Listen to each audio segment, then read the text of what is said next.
My name is Catherine Ellis. I'm a geotechnical engineer and a civil engineer.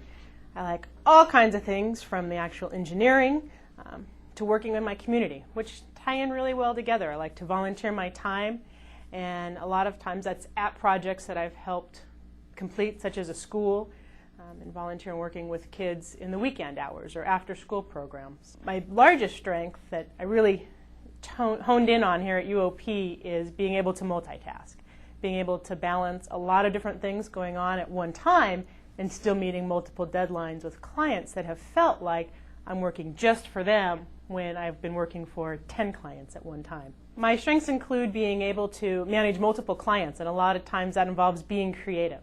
And also looking at each product or project as its own special set of needs and thinking out of the box, and not like I could provide this textbook answer to a client, or I could step back and see, well, what really fits this particular construction at this point in time that's going to take care of my clients, and balancing that with what will it take to satisfy the engineering state of practice, and making sure that it's also a long-term solution and not just one for today.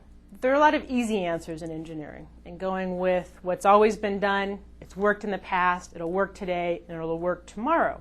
And that's not always the best fit for a client or for a project.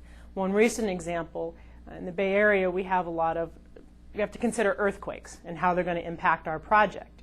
And there's a lot of very expensive methods of construction that solve the problem, you don't need to think about it, it's a done deal. But they cost a lot of money.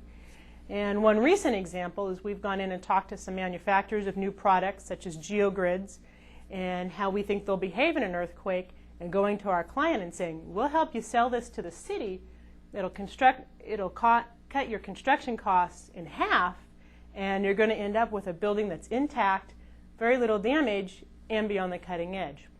And clients understand that, and the risk of taking a gamble on a new product versus saving a lot of money and going with that. And it's a lot of fun to do that. One of the biggest challenges in engineering is balancing your resources. And you have to be able to step back and look at the whole picture and how your resources interact. One thing that is really important is being able to see, what is my decision today going to impact a week from now and 2 weeks from now. And you have to be kind of creative in how you juggle resources and make sure your timing is right, making sure that you've got a lot of progression with steps built in. Maybe I can do 2 projects at one time at this level. And that helps a lot in being able to meet your client's demands at the end. In consulting in particular, one of the biggest things you're always trying to do is differentiate yourself from your competition. Because everybody can throw numbers into a computer, everybody can write a report. It's how you take care of your client and solve its problems and make your client feel like they're special. You are dedicated to making sure that they are taken care of. And that's the skill that I found to be really important, and one that I really honed in here at UOP is being able to concentrate on the task at hand and parlaying that into work. When I was in college, I did well. I knew my material. I really had a passion lit for me in several of my classes, and that's what got me into geotechnical engineering. But I was not going to be the person that derived the latest theorem. I was not going to be the person that lived to do the proofs. I was the person that said, okay, now that I've learned this, how do I apply it? And being able to explain that to somebody else. I would say I was not very techie. I would say I could learn the materials and I understood the materials, but I wasn't going to be somebody who took them to the next generation or the 5th generation or the 10th generation out.